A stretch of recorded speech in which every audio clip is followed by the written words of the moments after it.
Social media پر share کیا گیا ہے یہ بتانے کے لیے، بلکہ گلگت بلتستان سے بھی میں نے ایک ویڈیو دیکھی ہے، وہاں سے بھی کچھ بسز جو ہیں وہ لاہور پہنچ رہی ہیں عمران خان صاحب کی سیکیورٹی کے لیے، اور وہ گلگت بلتستان پولیس کا جو رویہ تھا اس کے اوپر بھی بہت زیادہ اعتراضات اٹھ رہے ہیں۔ بلکہ اب سے کچھ دیر پہلے میں نے خبر دیکھی ہے جہاں پر یہ بات بتائی گئی ہے کہ گلگت بلتستان کے جو آئی جی تھے محمد سعید صاحب، ان کو بھی تبدیل کر دیا گیا ہے اور ان کو اسٹیبلشمنٹ ڈویژن میں رپورٹ کرنے کا آرڈر دیا گیا ہے۔ اب یہ تو تمام چیزیں اپنی جگہ پر ہیں، لیکن سب سے امپورٹنٹ ڈیسیژن ہے اسلام آباد ہائی کورٹ کا، اور اسلام آباد ہائی کورٹ نے عمران خان صاحب کی طرف سے جو یہ جو تھی وارنٹ گرفتاری، ان کو معطل کرنے کی استدعا کو نامنظور کر دیا۔ نامنظور میں ان سینس کہہ رہا ہوں کہ نہ اس کے بارے میں انہوں نے کہا کہ جناب آپ کے یہ پریئر کو ایکسیپٹ کیا جاتا ہے نہ ریجیکٹ کیا جاتا ہے، البتہ انہوں نے اس معاملے کو واپس سیشن جج کے پاس بھیج دیا ہے، یہ کہتے ہوئے کہ جناب آپ نے اگر کوئی شورٹی دینی ہے تو وہ متعلقہ عدالت کو جا کے دیں۔ اب یہ میٹر متعلقہ عدالت کیا ہے وہی اس کو ڈیل کرے گی۔ اس کا مطلب یہ ہے کہ عمران خان صاحب کے جو وارنٹ گرفتاری ہیں جو سیشن جج صاحب کی طرف سے جاری کیے گئے تھے وہ ابھی تک سٹینڈ کرتے ہیں، کیونکہ ان وارنٹس کو ابھی تک سسپینڈ نہیں کیا گیا۔ البتہ پولیس کو روک دیا گیا ہے کارروائی کرنے سے، اور اس کی وجہ بتائی جا رہی ہے پی ایس ایل، اور پی ایس ایل کے بارے میں یہ بتایا جا رہا ہے کہ جناب جب تک یہ میچ ختم نہیں ہوگا، جب تک وہ ٹیمز جو ہیں پی ایس ایل میں آج جو پہلا ان کا میچ ہے، یہ جو کوالیفائر ہے، یہ جب تک ختم نہیں ہوگا اس وقت تک یہاں پر کسی طرح کی کوئی ایکٹیویٹی نہیں ہوگی۔ اب اس دوران جو لوگ ہیں وہ زمان پارک کے ارد گرد جمع ہو رہے ہیں، اچھی خاصی تعداد میں لوگ وہاں پر جمع ہیں، خیبر پختونخوا سے قافلے آ رہے ہیں، گلگت بلتستان سے قافلے آ رہے ہیں، اور اگر یہ لوگ وہاں پر موجود رہتے ہیں، جس کا خاصی حد تک امکان ہے کہ یہ لوگ وہیں پر قیام پذیر ہوں گے، تو اس کا مطلب یہ ہے کہ کل جب صبح 10 بجے لاہور ہائی کورٹ کی یہ جو پابندی ہے یہ ختم ہوگی، اور 10:01 پر اگر پولیس کارروائی کا آغاز کرتی ہے تو اس کو زیادہ بڑی تعداد میں لوگوں کا سامنا کرنا پڑے گا، اور اس کا مطلب یہ ہے کہ عمران خان صاحب بہت زیادہ لوگوں کو سامنے لا کر ایک مرتبہ پھر ویسے ہی تصادم کی صورتحال کو کریٹ کرنا چاہیں گے جیسے گزشتہ 24 گھنٹے 48 گھنٹے میں لاہور کے اندر رہی ہے۔ اس کا مطلب یہ ہے کہ عمران خان صاحب کسی بھی صورت جو ہے وہ پیش نہیں ہوں گے کسی بھی عدالت کے سامنے، اور اس دوران 16 مارچ کو عمران خان صاحب کی ایک اور پیشی ہے، جو وارنٹس ان کے سسپینڈ کیے گئے تھے سیشن جج کی طرف سے، وہ وارنٹس کی جو معطلی ہے وہ 16 مارچ تک ہے۔ اس کا مطلب یہ ہے کہ اگر 16 مارچ کو عمران خان صاحب اسلام آباد کی عدالت میں پیش نہیں ہوں گے تو ایک مرتبہ پھر ناقابل ضمانت وارنٹ ہے۔ اس کا مطلب یہ ہے کہ عمران خان صاحب کو کسی نہ کسی صورت میں عدالتوں کے سامنے پیش ہونا پڑے گا، چاہے وہ والنٹرلی وہاں پر پیش ہوں، چاہے وہ جناب پولیس ان کو کسٹڈی میں لے کے پیش کرے، اور زیادہ آسانی حل تو یہی تھا کہ عمران خان صاحب قانون کا احترام کرتے ہوئے سرنڈر کر دیتے، جس کا مشورہ ان کو شیخ رشید نے دیا۔ باقی تو کسی نے غیرت کھادی نہیں کھادی، شیخ رشید نے کھا لی، اور شیخ رشید نے اس بات کا انکشاف بھی کیا ہے۔ انہوں نے کہا جناب یہ مجھے نہیں سمجھ لگ رہی کہ عمران خان گرفتاری سے اتنا کیوں گھبرا رہے ہیں۔ گرفتاری تو انہوں نے کہا جناب یہ جو جیل ہے یہ تو سیاستدان کا سسرال ہے، میں تو کہہ رہا ہوں کہ مجھے مزید بھیج دیں جیل میں۔ اور انہوں نے اس بات کا بھی انکشاف کیا شیخ رشید احمد صاحب نے کہ حالیہ دنوں میں ان کی جب عمران خان صاحب سے ملاقات ہوئی تھی تو اس ملاقات میں انہوں نے خود عمران خان کو یہ مشورہ دیا تھا کہ یار ایویں ایڈا پنگا نہ کر، اتنا زیادہ کھلارا نہ ڈال، گرفتاری دے دے، کچھ نہیں ہوگا، ایک مرتبہ یہ گرفتاری ہو جائے گی، یہ سب کے جو اگلے دن ضمانت مل جائے گی، سب کے جو رانجے ہیں وہ راضی ہو جائیں گے، اس کے بعد آرام سکون سے جو بھی کرنا ہے وہ کری۔ لیکن agenda in fact Imran Khan صاحب کا کچھ اور ہے۔ شیخ رشید کا مشورہ اپنی جگہ پر درست ہے، شیخ رشید نے بالکل ایک حقیقی سیاسی کارکن ہونے کا ثبوت دیا، اور شاید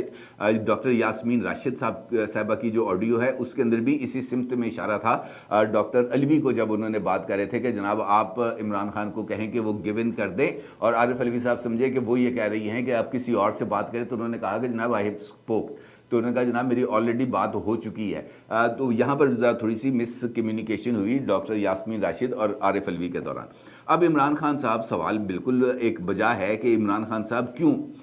گرفتاری دینے سے کترا رہے ہیں، اور وہ کیوں چاہتے ہیں کہ یہ تصادم کا ماحول بنا رہے۔ ایک تو سیدھی سی بات ہے کہ رول آف لا پر عمران خان صاحب کو یقین نہیں ہے. ریاست مدینہ کی تو وہ بات کرتے ہیں نا کہ وہاں پر تو سب لوگ قانون کے سامنے سرنڈر کرتے تھے, اور عمران خان صاحب دائی ہیں اس بات کے کہ جناب میں نے ریاست مدینہ بنانی ہے, اور ریاست مدینہ بنانے کے لیے انہوں نے کہا کہ میرے پاس یہ جو 3 ساڑھے 3 سال پونے 4 سال کا اقتدار تھا, اس کے اندر میں نے بھرپور کوشش کی کہ میں ریاست مدینہ بناؤں, لیکن وہ ریاست مدینہ بنانے میں کامیاب نہیں ہو سکے بنسبت اس کے کہ وہ اس طرف کوئی عملی قدم اٹھاتے. انہوں نے توشہ خانے اس پر ہی ہاتھ صاف کرنا شروع کر دیا, آلدو کہ اس حمام میں سارے ننگے ہیں, لیکن عمران خان صاحب اس میں بھی ذرا سپرلیٹو ڈگری پر چلے گئے. باقیوں نے تحفے لیے, کم قیمت پر لیے, لیکن اپنے پاس محفوظ رکھے. بھائی نے تو کم قیمت پر بھی لیے اور لینے کے بعد اوپن مارکیٹ میں بیچ بھی دیے, چور بازار میں بیچ بھی دیے, اور بیچنے کے بعد جو پیسے آئے وہ سرکاری خزانے میں جمع کرائے. یعنی اپنی جیب سے انہوں نے ایک دھیلا نہیں خرچ کیا. اور یہ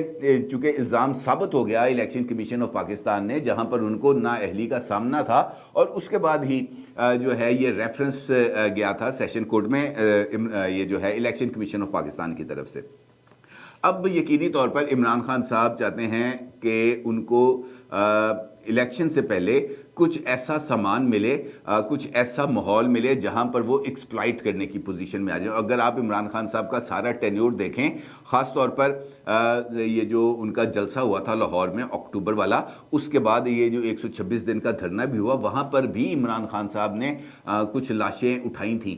وہ دو دھرنے کے دوران, جب وہاں پر عمران خان صاحب نے پرائم منسٹر آفس جانا تھا. پھر اسی دھرنے کے دوران ملتان کے اندر جب عمران خان صاحب نے جلسہ کیا تو حبس کی وجہ سے نیچے کچھ لوگ جو نوجوان بیچارے تھے وہ دم گھٹنے سے ان کا انتقال ہو گیا تھا, اور عمران خان صاحب تقریر کرتے رہے, اور نیچے سے لوگ جو ہیں بے ہوش کارکنوں کو اٹھا کر اوپر جو کنٹینر ہے اس کے اوپر رکھتے رہے. اس طرح کے واقعات بے شمار ہیں. 25 مئی ہمارے سامنے ہے, وہ بھی عمران خان کی ضد تھی, اس کے علاوہ اور کچھ نہیں تھا. اس کے بعد بھی یہ جو لانگ مارچ, یہ جو جلسے جلوس ہے, یہ سب کچھ عمران خان کی ضد تھی, اور ضد کو پورا کرنے کے لیے وہ ہر ایک ایکسٹینڈ پر چلے جاتے ہیں. اب یہ بات میں کئی مرتبہ آپ کے خدمت میں پیش کر چکا ہوں کہ عمران خان صاحب 30 اپریل کو انتخابات نہیں چاہتے. یہ بات بالکل طے ہے کہ عمران خان صاحب کی خود اپنی خواہش ہے کہ انتخابات نہ ہوں, کیونکہ انتخابات ہونے کی صورت میں ان کا مرکز میں جانا مشکل ہو جائے گا, کیونکہ انتخابات ہونے کی صورت میں ان کو پنجاب کے اندر چیف منسٹر بنانا پڑے گا, اور چیف منسٹر کے لیے کینڈیڈیٹ بہت زیادہ ہیں. پرویز الہی صاحب کینڈیڈیٹ ہیں, جو ہیں شاہ محمود قریشی صاحب کینڈیڈیٹ ہیں, حماد اظہر صاحب کینڈیڈیٹ ہیں, فواد چودھری صاحب کینڈیڈیٹ ہیں, عثمان بزدار صاحب تو واقعتاً موجود ہیں. لہٰذا اس سچویشن کے اندر اگر عمران خان صاحب جو ہے وہ اسمبلی کے انتخابات کرا بھی دیتے ہیں اور بالفرض محال وہ جیت بھی جاتے ہیں, تو اس کے بعد بھی ان کا اگلا سفر اتنا زیادہ آسان نہیں ہوگا, کیونکہ اس کے بعد پارٹی مختلف حصوں میں بٹ جائے گی, اور پھر عمران خان صاحب کی جماعت کا مقابلہ عمران خان صاحب کی جماعت کے ساتھ ہی ہوگا, اور ان کے ووٹوں میں تقسیم ہوگی. اس بات کو عمران خان صاحب نہ صرف اچھی طرح سمجھتے ہیں, بلکہ ان کی یہ خواہش ہے کہ یہ جو بہانہ ہے کچھ اس طریقے کا ڈیولپ ہو جائے کہ خونریزی ہو جائے, عمران خان صاحب جیل چلے جائیں, اور اس کی آڑ میں پاکستان تحریک انصاف الیکشنز کے بائیکاٹ کا اعلان کر دے, اور الیکشن کے بائیکاٹ ہونے کے بعد جو ملبہ ہے وہ سارا کے سارا حکومت پر گر جائے گا. دوسری جانب جو پارٹی کے اندر اس وقت رسا کشی ہے وہ بھی سب کے سامنے ہے, اور یہ رسا کشی آنے والے دنوں میں مزید بڑھنے کا امکان ہے, کیونکہ جس طریقے سے میں نے آپ کو بتایا کہ اب اندر سے ہی ٹوٹ پھوٹ ہو رہی ہے, اندر سے ہی آوازیں اٹھ رہی ہیں. مختلف لیڈرز آپ کو اس سارے یہ جو گزشتہ 36 گھنٹے ہیں یہاں پر آپ کو پی ٹی آئی کا کوئی ٹاپ ٹیئر لیڈر سامنے لوگوں کے ساتھ کھڑا ہوا نظر نہیں آئے گا. اگر کچھ تھے تو وہ زمان پارک کے اندر تھے, باہر تو صرف کارکنان موجود تھے. اور